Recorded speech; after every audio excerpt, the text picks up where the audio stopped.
मित्रांनो, तुम्हाला मागच्या वर्षी 6 आणि 7 मेची ती रात्र आठवते का? संपूर्ण देश त्यावेळी पहलगाममध्ये झालेल्या आतंकवादी हल्ल्यामुळे दुःखात बुडाला होता. टीव्हीवर सतत दिसणाऱ्या त्या बातम्या चालू होत्या. सोशल मीडियावर लोकांचा संताप दिसत होता आणि प्रत्येक भारतीयाच्या मनात एकच प्रश्न होता की आता भारत काय करणार? लोकांना एक गोष्ट नक्की माहित होती की सरकार या हल्ल्यावर शांत बसणार नाही. काहीतरी मोठं उत्तर दिलं जाणार हे स्पष्ट होतं. पण पाकिस्तानच्या सीमेत तब्बल 270 किलोमीटर आत घुसून भारतीय सेना त्यांच्या आतंकवादी ठिकाणांवर आणि 11 मिलिटरी बेसवर रात्रीच्या अंधारात हल्ला करेल याची कल्पना खुद्द पाकिस्तानलाही नव्हती. नमस्कार मित्रांनो, मी आहे प्रमोद आणि तुम्ही पाहत आहात डिजिटल चावडे. मित्रांनो, आज आपण ऑपरेशन सिंदूरची अशी सविस्तर माहिती पाहणार आहोत जी कदाचित तुम्ही याआधी कधी ऐकली नसेल. मित्रांनो, भारत आणि पाकिस्तानमध्ये याआधीही युद्ध झाली आहेत. आपण सर्जिकल स्ट्राईक केली, बालाकोट एअर स्ट्राईक केली, पण ऑपरेशन सिंदूर वेगळं होतं. कारण यावेळी भारतीय सेना फक्त सीमेजवळ थांबली नाही, तर पाकिस्तानच्या आत खोलवर जाऊन थेट त्यांच्या महत्वाच्या ठिकाणांवर अचूक हल्ले करून परत आले. या मिशनचं नाव ठेवलं गेलं ऑपरेशन सिंदूर. हे नावच मोठं भावनिक होतं, कारण पहलगाममध्ये आतंकवाद्यांनी आपल्या देशातील महिलांचं सिंदूर हिरावून घेतलं होतं. त्यांनी महिलांना थेट सांगितलं होतं की मोदीला जाऊन सांगा. म्हणून हे फक्त सैनिकी ऑपरेशन नव्हतं, हा देशातील प्रत्येक आईचा, प्रत्येक बहिणीचा, प्रत्येक पत्नीचा भावनिक बदला होता. याआधी भारताने जेव्हा पाकिस्तानवर मोठी सैनिकी कारवाई केली तेव्हा त्या ऑपरेशनना वेगवेगळी कोड नेम्स दिली गेली. 2019च्या बालाकोट एअर स्ट्राईकचं नाव होतं ऑपरेशन बंदर. 1999च्या कारगिल युद्धात ऑपरेशन विजय. 1971 मध्ये ऑपरेशन ट्रायडेंट, पायथन आणि कॅक्टस लिली आणि 1965 मध्ये ऑपरेशन रिडल. पण ऑपरेशन सिंदूर या नावाने काहीतरी वेगळंच निर्माण केलं, कारण या नावाशी सामान्य भारतीय इमोशनली कनेक्ट झाला. विशेषतः देशातील महिलांना या नावात स्वतःचा सन्मान दिसला. आपण अनेकदा म्हणतो नावात काय आहे, पण यावेळी नावात खूप काही होतं. आज ऑपरेशन सिंदूरला 1 वर्ष पूर्ण झालं आहे. त्यामुळे आज आपण या मिशनच्या अशा अनेक गोष्टी पाहणार आहोत ज्या पहिल्यांदाच समोर आल्या आहेत. मित्रांनो, नकाशावर जर आपण पाहिलं तर पाकिस्तानच्या जवळपास प्रत्येक महत्वाच्या मिलिटरी एअरबेस पर्यंत भारतीय सेनेचे हल्ले पोहोचले होते. म्हणजे भारताची रीच किती मोठी आहे याचा पाकिस्तानला प्रत्यक्ष अनुभव आला. यात पाकिस्तानचा भोलारी एअरबेस सुद्धा होता. हा एअरबेस भारतीय सीमेपासून जवळपास 270 किलोमीटर आत आहे. म्हणजे विचार करा, भारतीय सेना पाकिस्तानच्या सीमेत 250 किलोमीटर आत गेली, हल्ला केला आणि सुरक्षित परत आली. सगळ्यात महत्वाची गोष्ट म्हणजे ऑपरेशन सिंदूरमध्ये भारतीय सेनेने पाकिस्तानचे 5 फायटर जेट्स हवेतच नष्ट केले. त्याचसोबत एक महत्वाचं मिलिटरी एअरक्राफ्टही पाडलं. हे कोणतं विमान होतं याबद्दल 2 शक्यता सांगितल्या जातात. पहिली शक्यता म्हणजे ते विमान एअरबोर्न अर्ली वॉर्निंग अँड कंट्रोल विमान असू शकतं. सामान्य भाषेत सांगायचं तर हे एक उडणारं रडार असतं. शेकडो किलोमीटर दूरपर्यंत फायटर जेट्स, ड्रोन आणि मिसाईल्स डिटेक्ट करण्याची क्षमता त्याच्यामध्ये असते. म्हणूनच त्याला फ्लाइंग रडारही म्हणतात. दुसरी शक्यता म्हणजे ते इलेक्ट्रॉनिक वॉरफेअर एअरक्राफ्ट असू शकतं. म्हणजे असं विमान जे शत्रूचे रडार, रेडिओ सिग्नल्स आणि कम्युनिकेशन सिस्टम्स जॅम करू शकतं. म्हणजे पाकिस्तानसाठी ते खूप महत्वाचं विमान होतं. भारतीय वायुसेनेने आपल्या S-400 एअर डिफेन्स सिस्टमच्या मदतीने तब्बल 314 किलोमीटर दूर असलेल्या या टार्गेटवर हल्ला करून ते नष्ट केलं. 314 किलोमीटर, विचार करा किती मोठं अंतर आहे.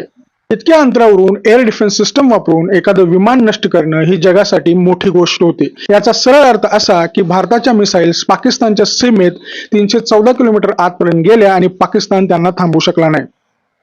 याशिवाय पाकिस्तानच्या एअरबेसवर उभं असलेलं एक मोठे मिलिटरी एअरक्राफ्टही भारतीय हल्ल्यात नष्ट झालं. आणखी एक फ्लाइंग रडारही नष्ट झालं. अनेक फायटर जेट्स तसेच UAV म्हणजे ड्रोन सुद्धा उद्ध्वस्त झाले. भारतीय सेनेने फक्त विमानांवरच हल्ले केले नाहीत, तर पाकिस्तानच्या युद्ध नियंत्रण व्यवस्थेलाच लक्ष केलं. मुरुदके आणि चकलाला इथले 2 मोठे कमांड आणि कंट्रोल सेंटर्स भारतीय हल्ल्यात नष्ट झाले. सोप्या भाषेत सांगायचं झालं तर ही पाकिस्तानची वॉर रूम होती आणि इथूनच फायटर जेट्स कुठे पाठवायचे, ड्रोन कुठे वापरायचे आणि हल्ल्याचे आदेश कसे द्यायचे हे ठरत होतं. पाकिस्तानचे सुकूर, लाहोर, आरिफवाला आणि चुनिया येथील 4 महत्वाचे रडार सिस्टम ही भारतीय सेनेने नष्ट केले. लाहोरमध्ये पाकिस्तानचं made in China HQ-9 air defence system ही उद्ध्वस्त करण्यात आलं. हेच ते सिस्टम होतं ज्याबद्दल पाकिस्तान नेहमी मोठमोठ्या गोष्टी करत असे, पण जेव्हा खरी वेळ आली तेव्हा त्यांना भारतीय हल्ले थांबवू शकलं ना स्वतःला वाचवू शकलं.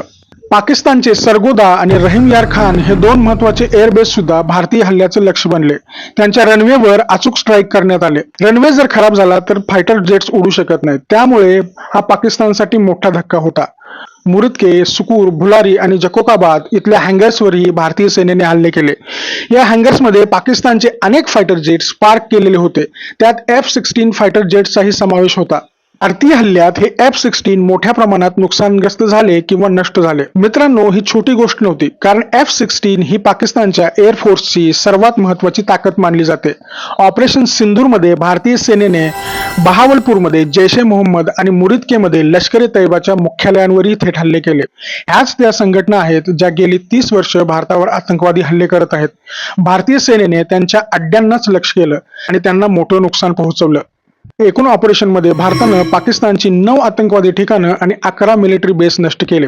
आणखी एक महत्वाची गोष्ट म्हणजे भारत हल्ले करत असतानाच भारताचं एअर डिफेन्स सिस्टम पूर्णपणे सक्रिय होतं. पाकिस्तानने भारतावर मिसाईल हल्ला करण्याचा प्रयत्न केला, दिल्लीवरही मिसाईल डागण्याचा प्रयत्न केला होता, पण भारतीय एअर डिफेन्सने ती मिसाईल दिल्लीपर्यंत पोहोचण्याआधीच हवेत नष्ट केली. म्हणजेच एका बाजूला भारत पाकिस्तानमध्ये घुसून हल्ले करत होता आणि दुसऱ्या बाजूला स्वतःच्या शहरांचंही संरक्षण करत होता. मित्रांनो, आजचं जे युग आहे ते मॉडर्न वॉरफेअरचं आहे. ते फक्त आधुनिक शस्त्राने जिंकता येत नाही. त्याच्यासाठी अचूक प्लॅनिंग, इंटेलिजन्स, सॅटेलाइट सर्व्हेलन्स आणि रडार कोऑर्डिनेशन आणि सतत दबाव ठेवण्याची क्षमता लागते. ऑपरेशन सिंदूरमध्ये भारतीय सेनेने हे सगळं जगाला दाखवून दिलं. रशिया आणि युक्रेनचं युद्ध तुम्हाला माहित आहे की 5 वर्षापासून सुरू आहे. अमेरिका आणि इराणमध्ये 40 दिवस संघर्ष झाला तरी स्पष्ट निकाल लागलेला नाहीये. पण भारतानं फक्त 100 तासातच पाकिस्तानला सीजफायर करण्यासाठी मजबूर केलं. ही गोष्ट म्हणजे संपूर्ण जगासाठी मोठा संदेश होते. भारतानं जगाला दाखवलं की गरज पडली तर भारत अत्यंत कमी वेळेत आपलं ऑब्जेक्टिव्ह अचीव्ह करू शकतो. आता सामान्य भारतीय म्हणून आपल्यासाठी याचा काय अर्थ आहे बरं? तर मित्रांनो, एक कॉन्फिडन्स आणि एक सुरक्षितेची भावना यामुळे आपल्याला मिळते. आपली सेना सक्षम आहे, आधुनिक आहे आणि देशावर वाईट नजर टाकणाऱ्यांना घरात घुसून उत्तर देऊ शकते. ही भावना प्रत्येक भारतीयाच्या मनात निर्माण झाली. विशेषतः ऑपरेशन सिंदूर नावामुळे देशातील महिलांमध्ये एक वेगळीच इमोशनल कनेक्शन निर्माण झाले. कारण सिंदूर म्हणजे फक्त रंग नाही, तर तो एका कुटुंबाच्या रक्षणकर्त्याचं प्रतीक आहे, एका नात्याचं प्रतीक आहे. आणि म्हणूनच ऑपरेशन सिंदूर हा फक्त सैनिकी विजय नव्हता, तर तो भारताच्या आत्मविश्वासाचा विजय होता. भारतीय वैमानिक, जवान आणि कमांडर्स यांनी या ऑपरेशन मध्ये अतुलनीय शौर्य दाखवलं. रात्रीच्या अंधारात शत्रूच्या प्रदेशात इतक्या आत घुसून जाऊन अचूक हल्ले करणं सोपं नसतं, पण ते भारतीय सेनेनं करून दाखवलं. आणि म्हणूनच आज एका वर्षानंतरही ऑपरेशन सिंदूरची चर्चा झाली की भारतीयांची छाती अभिमानानं भरून येते. मित्रांनो, ऑपरेशन सिंदूर बद्दल तुमचं मत काय आहे हे आम्हाला कमेंटमध्ये नक्की सांगा. भारताने पाकिस्तानला दिलेलं हे उत्तर योग्य होतं का असं तुम्हाला वाटतं का? आणि अशा प्रकारे आतंकवादाला उत्तर देणं गरजेचं आहे का? त्याबद्दल तुम्हाला काय वाटतं ते कमेंटमध्ये नक्की सांगा. जर तुम्हाला हा व्हिडिओ माहितीपूर्ण आणि अभिमान वाटावा असा वाटला असेल तर व्हिडिओला एक जोरदार लाईक करा, कारण तुमचा एक लाईक आमच्यासाठी खूप मोठा सपोर्ट असतो. हा व्हिडिओ आपल्या मित्रांपर्यंत, कुटुंबापर्यंत आणि प्रत्येक भारतीयापर्यंत शेअर करा, जेणेकरून सगळ्यांना ऑपरेशन सिंदूरची खरी माहिती मिळेल. जर तुम्ही डिजिटल चावडी चॅनलवर नवीन असाल तर चॅनल लगेच सबस्क्राईब करा आणि बेल आयकॉन प्रेस करा. च्या व्हिडिओमध्ये इथेच थांबतो. पुन्हा भेटूया पुढच्या व्हिडिओमध्ये एका नव्या आणि दमदार विषयासोबत. तोपर्यंत जय हिंद, वंदे मातरम, जय महाराष्ट्र.